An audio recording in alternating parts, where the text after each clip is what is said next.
বন্ধুগণ, আজকে 5ই জুন কোর্টের এই রায়ের পর থেকে আমরা আন্দোলন চালিয়ে আসছি। একটা জিনিস এখানে স্পষ্ট যে আমাদের আদালতের বিরুদ্ধে আমাদের কোনো অবস্থান নেই। এখানে আদালত আদালতের মতো কাজ করবে। আমরা ছাত্ররা আমাদের দফা দাবি আমরা রাজপথে আদায় করে নেব। আরেকটি বিষয় হচ্ছে যে 2018 সালে যখন গণ আন্দোলনের প্রেক্ষিতে যে নির্বাহী বিভাগ এখানে 2018 সালে পরিপত্রটি জারি করলো কোটা বাতিল করে, আজকে বিচার বিভাগ দিয়ে যখন সেই কোটাটিকে আবার পুনর্বহাল করা হলো, সেটা শিক্ষার্থীদের সাথে একটা প্রহসন।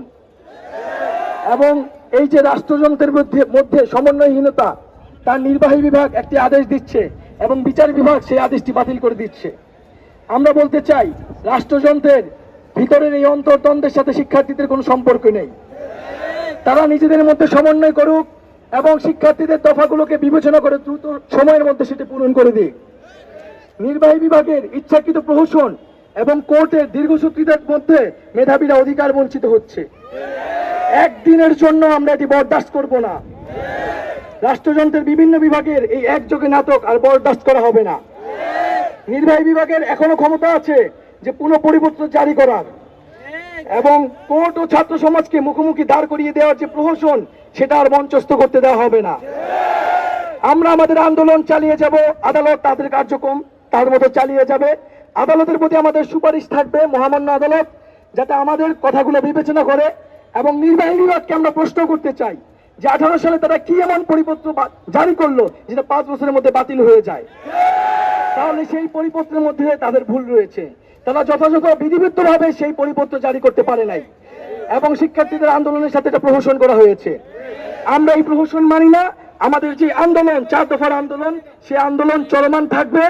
এবং এখন পর্যন্ত নির্বাহী বিভাগ বা সরকারের উচ্চপদস্থ থেকে আমাদের সাথে কোনো ধরনের যোগাযোগ করা হয় নাই, আমাদেরকে কোনো ধরনের আশ্বস্তও করা হয় নাই। আমরা এর নিন্দা ও প্রতিবাদ জানাচ্ছি। আজকে সারা দেশে এবং ঢাকা শহরের আমরা শাহবাগ সহ বিভিন্ন জায়গায় শিক্ষার্থীরা স্বতঃস্ফূর্তভাবে আজকে অবরোধ কর্মসূচি গড়ে তুলেছে। এবং আপনারা জানবেন যে অধিকার কোনো সময় একদিনে আদায় করা যায় না। অধিকার কোনো পাকা ফল না যে টুক করে পড়ে নেবে আর আপনারা সেটা নিয়ে নেবেন। আমাদের জন্য সেটা মাঠে থাকতে হবে। আজকে আমরা চলে গেলে দ্বিগুণ শক্তিতে কিন্তু আবার ফিরে আসব। বন্ধুগণ, এই মুহূর্তে আমি কর্মসূচিগুলো ঘোষণা করছি। আগামী শুক্রবার অনলাইন ও অফলাইনে আমাদের জনসংযোগ হবে 4 দফার ভিত্তিতে এবং সারা দেশে সমন্বয় করা হবে। আগামী শনিবার বিকাল 3টায় সকল বিশ্ববিদ্যালয় এবং কলেজ থেকে বিক্ষোভ মিছিল বের করা হবে। আগামী রবিবার সকল কলেজ ও বিশ্ববিদ্যালয়ে ক্লাস পরীক্ষা বর্জন ও ছাত্র ধর্মঘট পালিত হবে। এবং আগামী শনিবার বিক্ষোভ মিছিলের পরবর্তী সময়ে আমরা রবিবারের আমাদের মাঠের কর্মসূচি ঘোষণা করব। এবং আজকে সারা দেশে যারা বিভিন্ন স্থানে স্বতঃস্ফূর্তভাবে আন্দোলন গড়ে তুলেছেন, তাদের সবাইকে ধন্যবাদ জানাচ্ছি। এবং আজকে আমাদের এই শাহবাগ মোড়ে ঢাকা বিশ্ববিদ্যালয়ের বিভিন্ন হল সহ ছাত্র কলেজ সহ ঢাকা শহরের বিভিন্ন প্রতিষ্ঠান থেকে যারা জড়ো হয়েছেন তাদেরকে ধন্যবাদ জানাচ্ছি। সাংবাদিক ভাই বোনদের ধন্যবাদ জানাচ্ছি এবং আমাদের পুলিশ ভাই বোনদের ধন্যবাদ জানাচ্ছি আমাদের সাথে সহযোগিতা করার জন্য। বন্ধুগণ, আমরা এখন আমাদের মিছিল নিয়ে ক্যাম্পাসে যাব এবং রাজু ভাস্কর্যে গিয়ে আমাদের আজকের প্রোগ্রাম সম্পূর্ণভাবে সমাপ্তি হবে। ধন্যবাদ সবাইকে। Action to action,